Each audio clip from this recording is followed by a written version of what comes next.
কেউ যদি মা বাবার চেহারার দিকে মায়ার নজরে একবার তাকায়, আল্লাহ রাব্বুল আলামিন তার আমলনামার মধ্যে একটা কবুল হজের সওয়াব দান করে। জোরে কোন সুবহানাল্লাহ।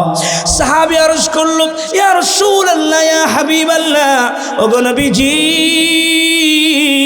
কেউ যদি দৈনিক মা বাবার চেহারার দিকে মায়া করে 100 বার তাকায়, আল্লাহ কি তাদের আমলনামার মধ্যে 100টি কবুল হজের সওয়াব দিবে কিনা? মায়ার নবী রহমতুল লিল আলামিন ডাক দিয়ে বলল, সাহাবীরা রে, কেউ যদি মা বাবার চেহারার দিকে মায়া করে দৈনিক 100 বার যদি তাকায়, আল্লাহ তাআলা তার আমলনামার মধ্যে 100টা কবুল হজের সওয়াব দান করবে। জোরে কোন সুবহানাল্লাহ। এজন্য রাসূল বলেছেন, ক্বালাহুমা জান্নাতুকা ওয়া নারুক। যারা মা বাবার সাথে সুন্দর ব্যবহার করবে, মা বাবার খেদমত করবে, মা বাবা থেকে দোয়া নিবে, মা বাবার দোয়ার বরকতে আল্লাহ রাব্বুল আলামিন তাদেরকে জান্নাতের মেহমান বানাবে। জোরে কোন সুবহানাল্লাহ।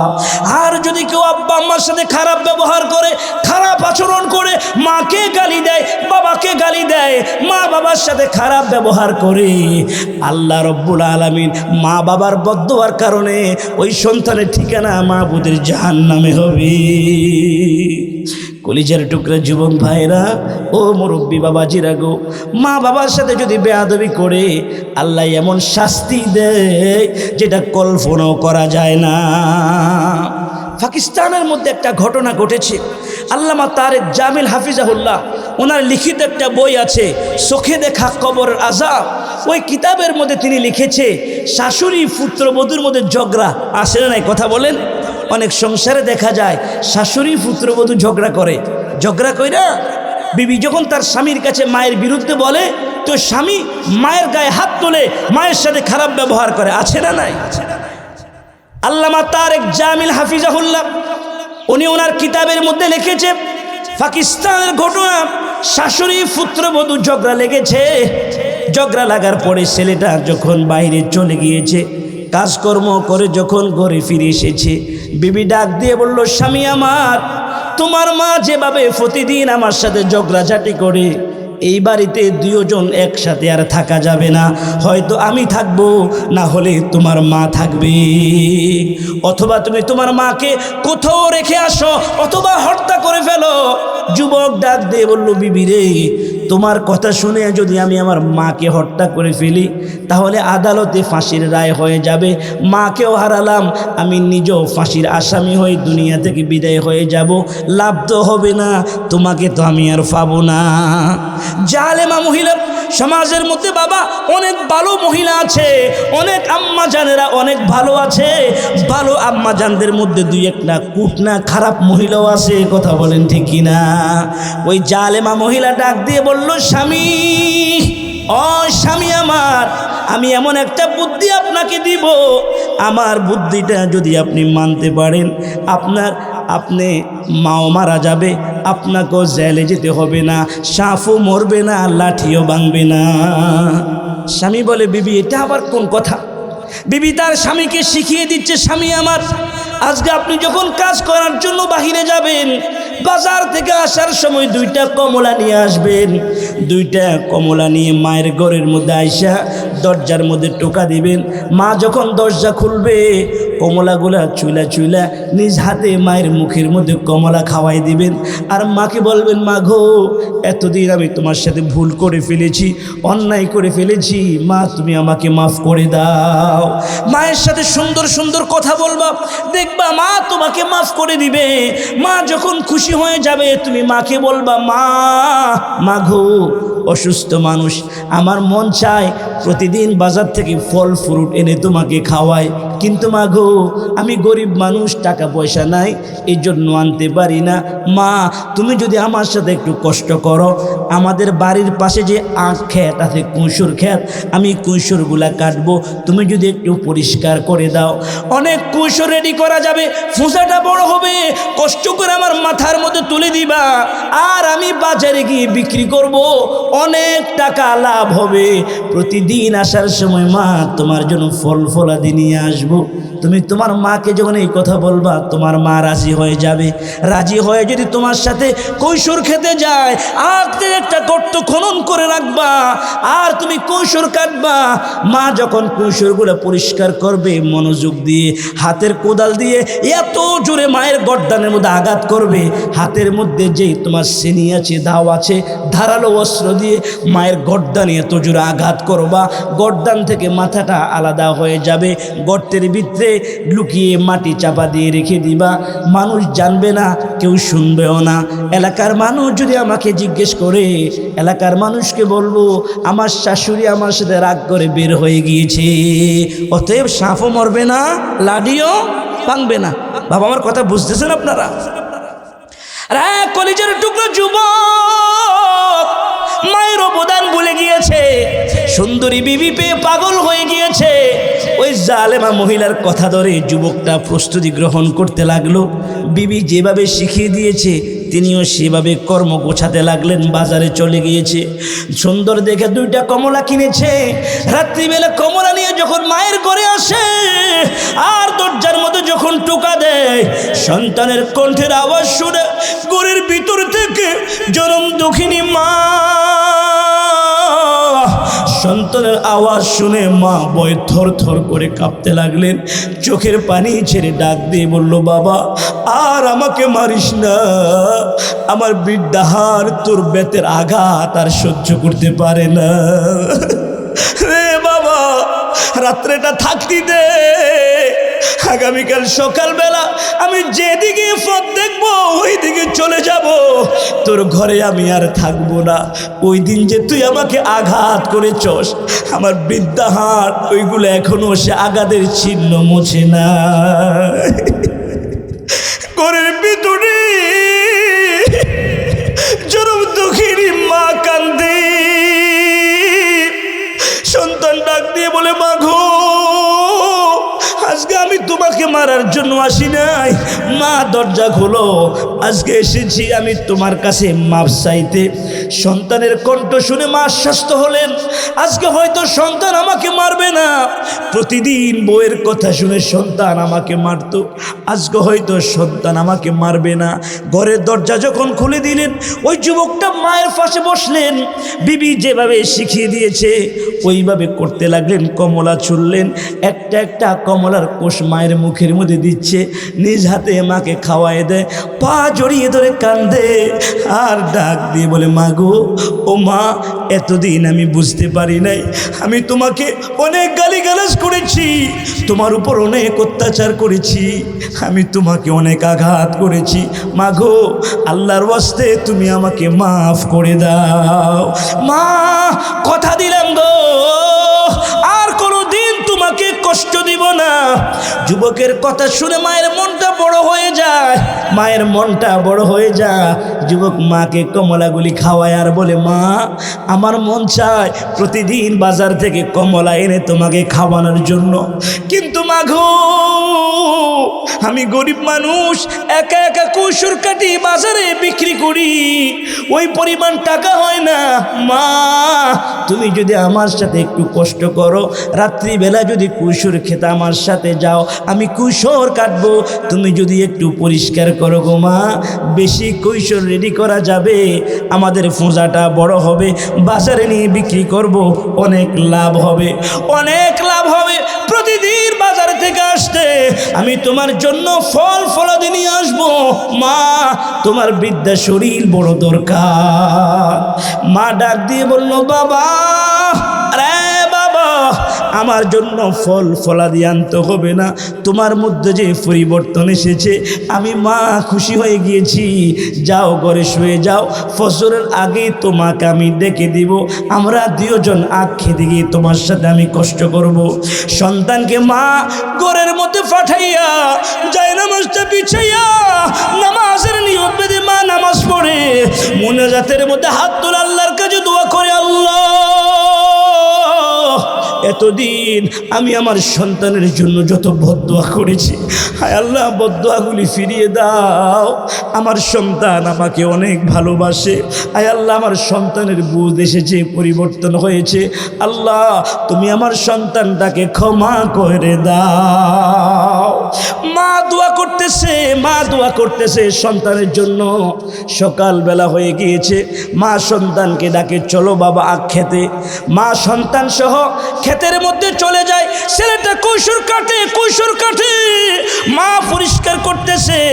এমনি সময় ছেলেটা যখন নজর করে তাকা মায়ের দিকে, মা কি করে দেখে মা মনোযোগ দিয়ে কৈশোর কাটতেছে। অমনি সময় ছেলেটা হাতের মধ্যে কোদাল নিয়ে এভাবে মায়ের গর্দানের মধ্যে আঘাত দেওয়ার জন্য কোদালটা যখন উপরের মধ্যে উঠিয়েছে, মাকে মারার জন্য যখন কোদালটা উপরের মধ্যে উঠিয়েছে, মা ছেলের এই অবস্থা দেখে চিৎকার করা আরম্ভ করে দিয়েছে, ও তোমরা কে কোথায় আছো, আমার ছেলে আমাকে মেরে ফেলতেছে। মা চিৎকার দিয়ে সামনের দিকে দৌড়ায়, নজর করে দেখে সন্তান একটুও নড়াছড়া করে না। এই যে মাকে মারার জন্য হাতে এভাবে উঠিয়েছে কোদালটা, মাকে মারার জন্য ওই যুবকটা যে অবস্থা আছে, আল্লাহ রব্বুল আলামিন ওই অবস্থা তার পুরো শরীরটাকে আল্লাহ পাথরে পরিণত করে দিয়েছে। বিচার কে করেছে? জোরে বলেন কে করেছে? নারায়ে তাকবীর, লিল্লাহি তাকবীর। মা বাবার সাথে বেয়াদবি করলে আল্লাহ আরো সহ্য করতে পারে না। কি বলে ঠিক না ভাইরা? পুরো শরীরকে আল্লাহ পাথর বানিয়ে দিয়েছে, নড়াচড়া করতে পারছে না। মায়ের ডাকে এলাকার মানুষেরা জমা হয়ে গিয়েছে। কি হয়েছে? আমার ছেলে আমাকে মারার জন্য এখানে এনেছে। মানুষ বলে ঠিক আছে চলো তোমার ছেলেকে দেখার জন্য যাই। মানুষ আসতেছে, ওই ছেলেটাকে জমিন এমনভাবে গ্রাস করা আরম্ভ করেছে, মানুষ আসার আগেই তার পুরোটা শরীর মাটির তলে চলে গিয়েছে। মায়ের মন মানে না, মা ডাক দিয়ে বলে আমার সন্তান কোথায় গিয়েছে? তোমরা মাটি খুঁড়ো দেখি আমার সন্তান কোথায় আছে।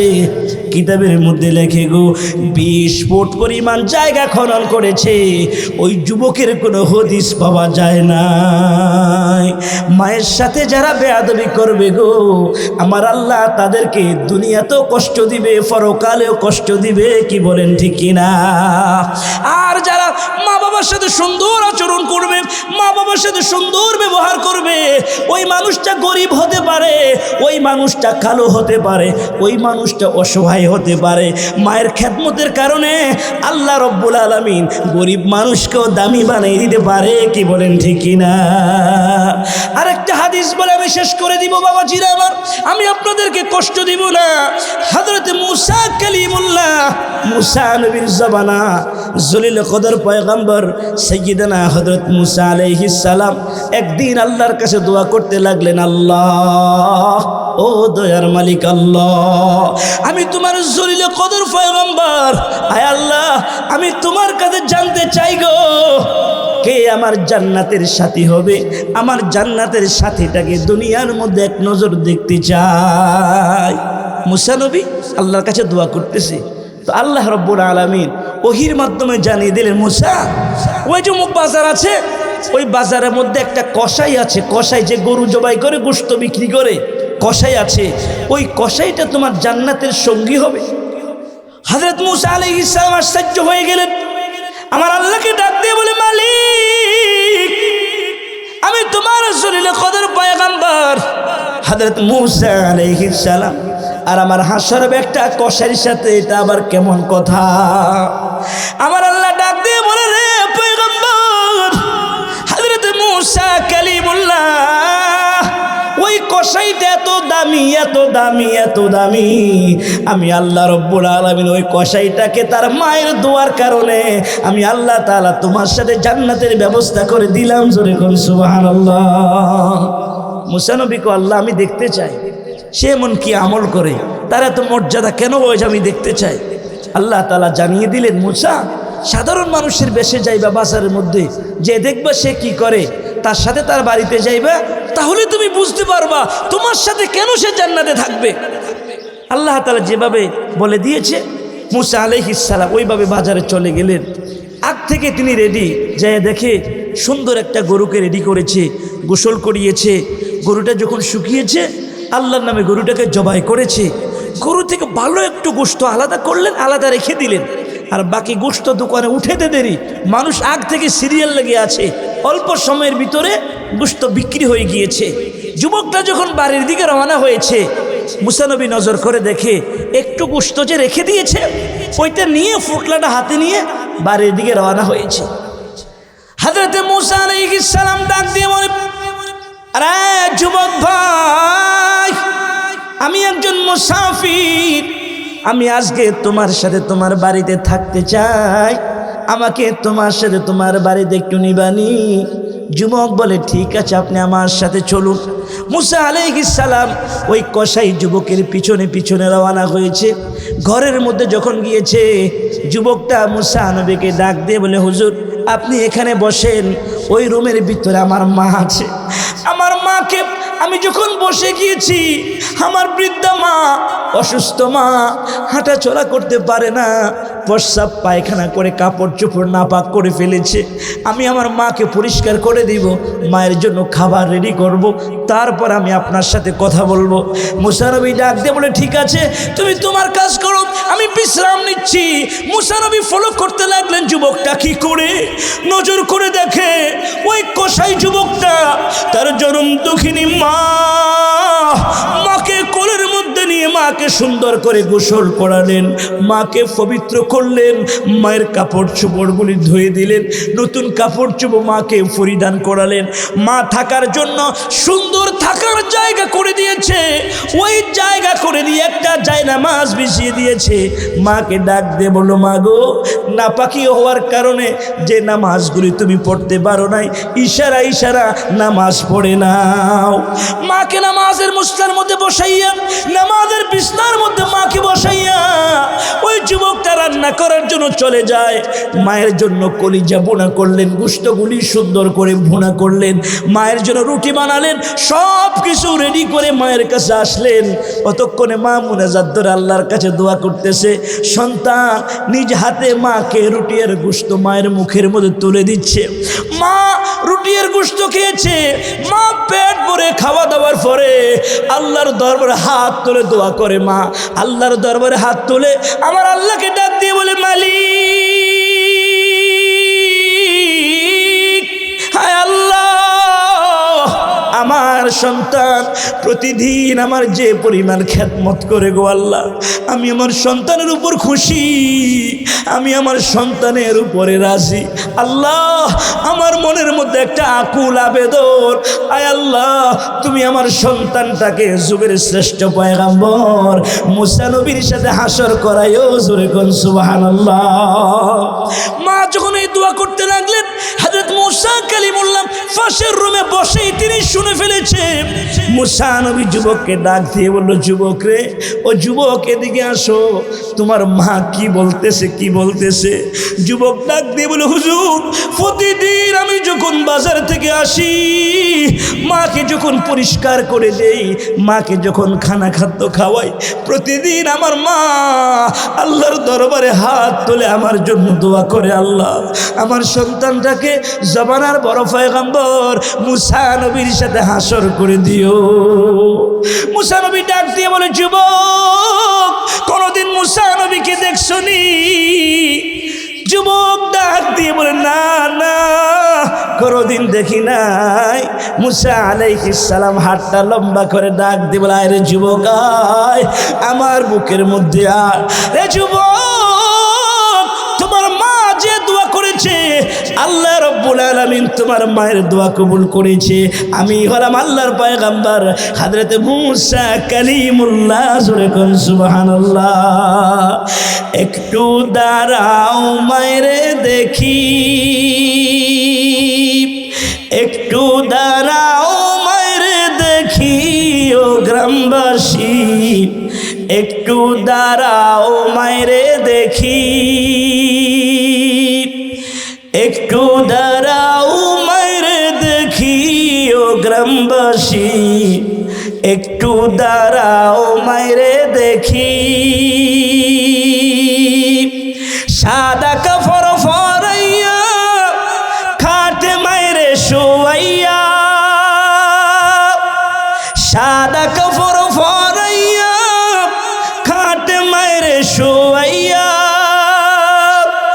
মায়েরে তোমরা কই যাইতেছো লইয়া রে গ্রামবাসী, একটু দাঁড়াও মায়েরে দেখি, একটু দাঁড়াও মায়েরে দেখি ও গ্রামবাসী, একটু দাঁড়াও মায়েরে দেখি। ও বাবাজিরা, যাদের মা নাই বাবা নাই, মা বাবার জন্য আল্লাহর কাছে বেশি দোয়া করবেন। কথা বলেন ঠিক কি না? মা বাবার জন্য আল্লাহর কাছে দোয়া করবেন। আল্লাহ তাআলা যাদের মা বাবা আছে, মা বাবার খেদমত করবেন। মা বাবা চলে গেলে বুঝবেন, চলে গেলে বুঝবেন আপনার মতো এতিম আর কেউ নাই। যতক্ষণ মা বাবা আছে ততক্ষণ মা বাবার খেদমত করবেন। আল্লাহ তাআলা যেন তৌফিক দান করে, বলুন আমিন।